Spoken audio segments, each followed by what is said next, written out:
رمضان المبارک میں کسی غریب کی مدد کرنی ہے تو ساتھ اس کی عزت بھی کرنی ہے۔ نبی پاک علیہ السلام کے دروازے پر جب یہ جملہ ایک ہے لیکن بڑا قیمتی ہے، صحابہ کہتے ہیں جب ہم دروازہ رسول پہ جاتے تھے خیرات بھی ملتی تھی اور عزت بھی ملتی تھی۔ خود بھیک دے خود ہی کہیں منگتے کا بھلا ہو، خیرات بھی ملتی تھی اور عزت بھی ملتی تھی۔ نبی پاک ساتھ عزت بھی دیتے تھے، مسکین کو غریب کو دیں اور خیر خائی کریں۔ جوتے بیچنے والے جوتوں کے ریٹ سستے کریں، کپڑا بیچنے والے کپڑے کا ریٹ، درزی صاحب بھی ریٹ سستا کریں، دکاندار بھی چیزوں کا ریٹ، حکیم صاحب پیسے کم لیں، ڈاکٹر پیسے کم کریں، حکومت نرخوں میں کمی کرے اور یہ کام اجتماعی طور پہ کریں۔ میرے نبی پاک نے فرمایا رمضان غمخواری کا مہینہ ہے، اس میں غمخواری کرنی ہے، دوسرے کا خیال کریں، اظہار کریں، قربانی کریں۔ یہاں ہر چیز کا ریٹ بڑھ جاتا ہے رمضان شریف میں، ہر آدمی کہتا میرا سیزن آ گیا ہے، توجہ بڑھائیں، خیال کریں، غمخواری کا مہینہ ہے۔ اور پھر آپ لوگوں سے یہ بھی گزارش ہے کہ رمضان المبارک کا جب مہینہ آئے تو جس آدمی کے ساتھ نیکی کرنی ہے وقت پہ کریں۔ کسی غریب کو پیسے دینے ہیں، کپڑے دینے ہیں تو یکم رمضان کو دیں۔ میں اکثر دوستوں سے پوچھتا ہوں، میں کہتا ہوں قاری صاحب نو جوڑا کدو دیندے ہو؟ کہندے 27ویں والے دن۔ میں کہ مینوں لگ گئی سمجھ، تہاڈی سازش ہے کہ جڑے سواں کے پا نہ لوے۔ ایویں مولوی چودھری صاحب دے نال دے کپڑے پا لے تے کتھے لکھیا ہے اینوں دینا ہے 27ویں؟ تسی دسو 27ویں والے دن کو درزی سی کے دیندا ہے، انہوں 3 گنا بھی پیسے دئیے تو کہندا ہے جڑے باقی نے انہاں دے نہیں بٹن پہ لگ دے میرے کولوں، کتھوں جوڑا سی کے؟ تو کس دن دیتے ہو قاری صاحب کو؟ کیا مقصد ہے؟ پہننے کے لیے دے رہے ہو یا اس لیے دے رہے ہو کہ نہ پہن سکے؟ تو بھائی آپ جب کسی کو کوئی چیز دیں گے تو کب دیں گے؟ جب وہ استعمال کر سکے۔ غریب کو لوگ فطرانہ دینے جاتے ہیں عید سے 1 دن پہلے، تو کیا کرے گا اس کا؟ وہ نہ تو کپڑے خرید سکا نہ روٹی لا سکا، بلکہ میرے حضرت صاحب فرماتے ہیں رمضان سے پہلے دے دو، رمضان کی نیت کر کے رمضان سے 1-2 دن پہلے دے دو، اللہ رمضان جتنا ثواب ہی عطا فرمائے گا۔ رمضان سے پہلے دو جس کو کچھ ہے دن، قبل از وقت تیاری کرو۔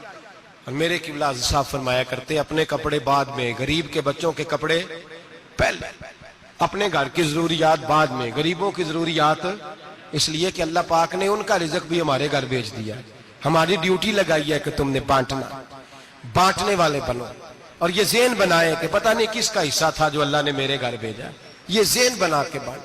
اور جس کو دینے جائیں، ہاں آپ کو اجازت ہے تھوڑا بہت پتہ کرنے کی، لیکن تھوڑا بہت تفتیش کرنے کی اجازت، بال کی کھال اتارنے کی اجازت۔ میں نے دیکھا ہے لوگ غریبوں کا انٹرویو لیتے ہیں، تیرا تو فلانا کمانے والا نہیں، تیرا تو فلاں بچہ، او بھائی بہت سارے غریب ایسے ہیں، بڑے ہیں جو کمانے کی کوشش کرتے ہیں لیکن ان کا سبب نہیں بنتا۔ ہاں ہے ایسے لوگ جو سعودی عرب چلے گئے ہیں، کہتے ہیں تیرا تو فلاں باہر نہیں گیا، گیا ہے، لیکن سارے سعودی عرب جانے والے بھی مال کمانے کی طاقت نہیں رکھتے، کئی وہاں بھی بیٹھ کے بیچارے قرضوں میں الجھے ہوئے ہیں، وہاں والوں کے ظلم کا شکار ہیں، بہت ساری آزمائشوں میں تو تفتیش عطا فرماتا ہے۔ تو نیت دیکھ تیری کس طرح کی، تو میرے بھائی غریب کو دیں، قبل از وقت دیں۔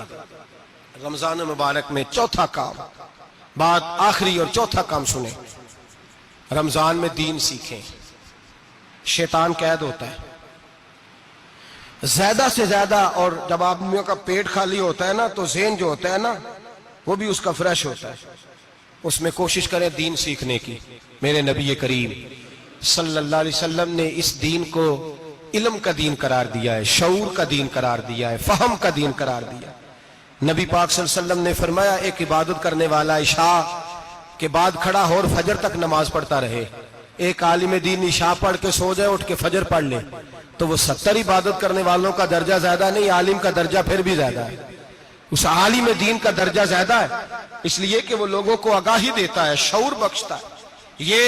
یہ دین جو ہے یہ، اور نبی پاک صلی اللہ علیہ وسلم نے فرمایا عبادت کرنے والے پر عالم کا درجہ اتنا ہی زیادہ ہے جتنا میرا درجہ اپنے غلاموں پر زیادہ ہے۔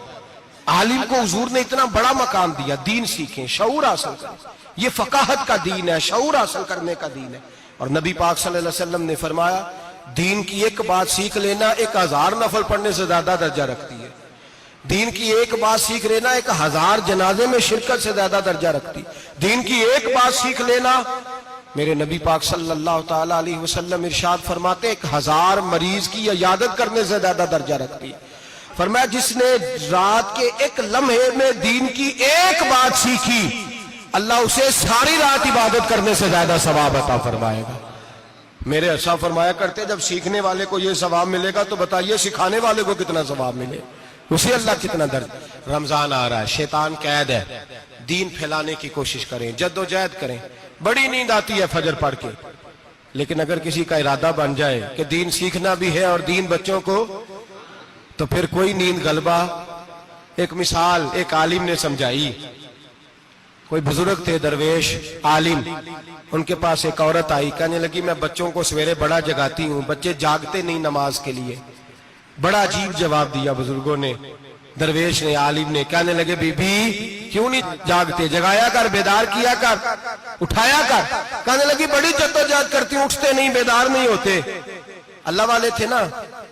کہنے لگے یہ بتا اگر اس کمرے میں آگ لگ جائے تو پھر بچوں کو کیسے بیدار کرے گی؟ آگ سے بچانے کے لیے کیا کرے گی؟ پھر تو بالوں سے پکڑ بھی گھسیٹنا پڑا تو گھسیٹ کے کمرے سے لاؤں گی، پھر تو چوٹیں لگتی ہیں تو لگ جائے، پھر میں پرواہ نہیں کروں گی۔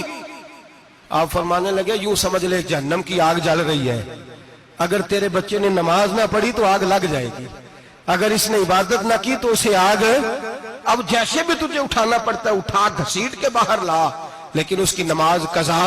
نیند بڑی آ رہی ہے سویرے، لیکن اگر دین نہ سیکھا تو مشکل ہو جائے۔ جیسے بھی اپنے آپ کو جگانا چاہیے، ہمت کرنی چاہیے، دلیری کرنی چاہیے۔ ہمیشہ مدحت خیر الانام میں گزرے۔